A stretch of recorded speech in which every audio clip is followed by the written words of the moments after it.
Assalamualaikum warahmatullahi wabarakatuh. Selamat pagi Ananda dan salam sukses untuk kita semua. Keterbatasan yang kita miliki itu hanyalah sebatas imajinasi.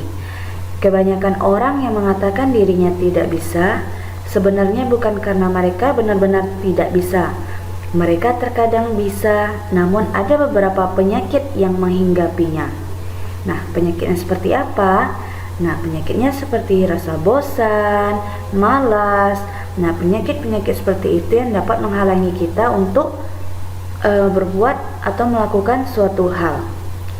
Nah, walaupun ada kegagalan dalam hidup kita, kegagalan itu hanya ada dalam diri Anda, sebenarnya sebatas imajinasi yang belum tentu benar. Selama Anda belum mencoba dengan maksimal, maka Ananda tidak akan pernah tahu sebatas mana kemampuan Ananda. Jadi, mulailah untuk membiasakan diri melakukan dan bertindak. Baiklah Ananda, hari ini kita memasuki tema 4B, selalu berhemat energi. Dan subtema 1 yaitu sumber energi. Nah, di sini tujuan pembelajaran yang akan Ananda capai adalah peserta didik mampu mencermati gagasan pokok dan gagasan pendukung yang diperoleh dari teks lisan, tulis, atau visual. Kemudian, peserta didik mampu menata informasi yang didapat dari teks berdasarkan keterhubungan antar gagasan ke dalam kerangka tulisan.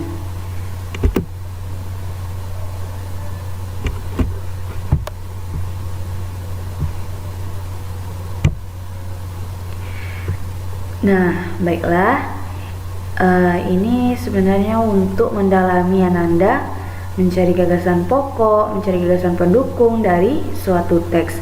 Baiklah, kita review kembali pembelajaran sebelumnya. Gagasan pokok itu tuh asalnya dari kalimat utama.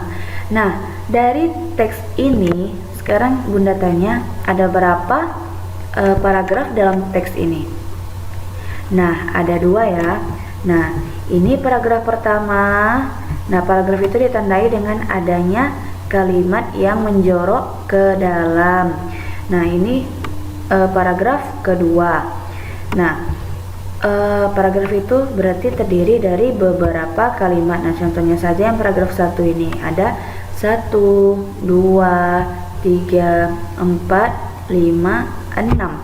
Nah, paragraf 1 terdiri dari 6 kalimat. Nah, kemudian untuk mencari gagasan pokok dari suatu paragraf, nah, kalimat utamanya, ayo ada yang ingat terletak di mana kalimat utama itu? Nah, kalimat utama itu selalu kalau tidak di awal paragraf, nih, matahari sangat berperan penting dalam kehidupan makhluk hidup, atau di akhir paragraf. Oleh karena itu, matahari sebagai sumber energi terbesar di bumi. Nah, terkadang kalimat utama itu bisa terjadi bisa ada di paragraf, ada di kalimat pertama dan kalimat terakhir. Nah, itu juga bisa terjadi ya, kalimat utama. Nah, sedangkan kalimat pendukung itu gunanya untuk mencari gagasan pendukung. Nah, berarti ingat aja, berarti selain dari paragraf 1, selain dari kalimat 1 atau kalimat yang terakhir ini merupakan kalimat pendukung. Nah, dari sinilah kita akan mendapatkan gagasan pendukung. Nah, baiklah, yuk mari sama-sama kita baca teks matahari sebagai sumber energi terbesar di bumi. Matahari sangat berperan penting dalam kehidupan makhluk hidup. Panas matahari memengaruhi aktivitas manusia dan makhluk hidup lain di bumi. Panas matahari membantu aktivitas manusia, misalnya mengeringkan pakaian. Matahari menguapkan air laut untuk membuat garam serta mengeringkan padi. Cahaya matahari membantu proses fotosintesis tumbuhan untuk tumbuh. Fotosintesis juga menghasilkan oksigen dan bahan makanan untuk makhluk hidup lain. Oleh karena itu, matahari sebagai sumber energi terbesar di bumi. Nah, lanjut paragraf kedua. Matahari merupakan sumber energi cahaya dan energi panas. Matahari sebagai sumber energi cahaya dimanfaatkan untuk membangkitkan listrik. Penggunaan panel surya memanfaatkan cahaya matahari untuk menghasilkan listrik sehingga manusia dapat menggunakan peralatan elektronik untuk menjalankan aktivitas. Matahari sebagai sumber panas membuat bumi menjadi hangat sehingga dapat menjadi tempat tinggal makhluk hidup.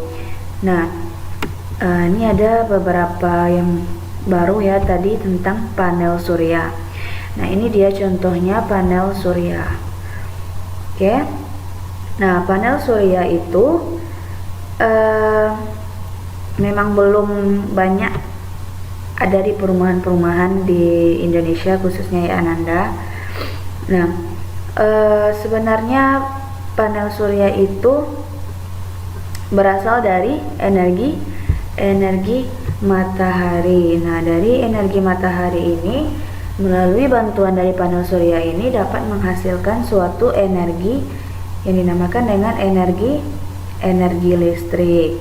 Nah, tapi kekurangannya tidak bisa digunakan pada malam hari, karena pada malam hari kan matahari itu tidak ada.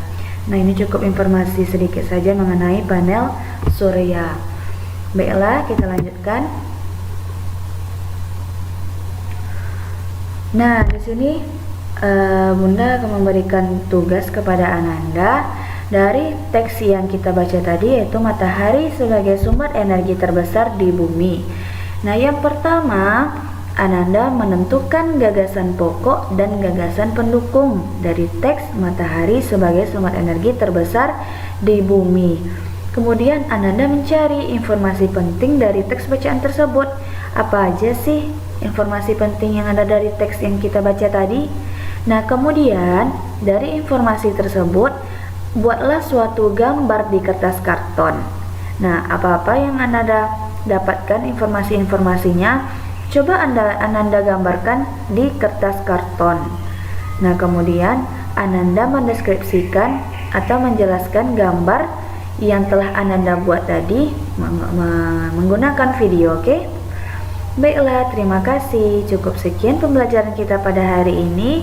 Selalu semangat dan hilangkan rasa malas dan bosan. Baiklah, assalamualaikum warahmatullahi wabarakatuh.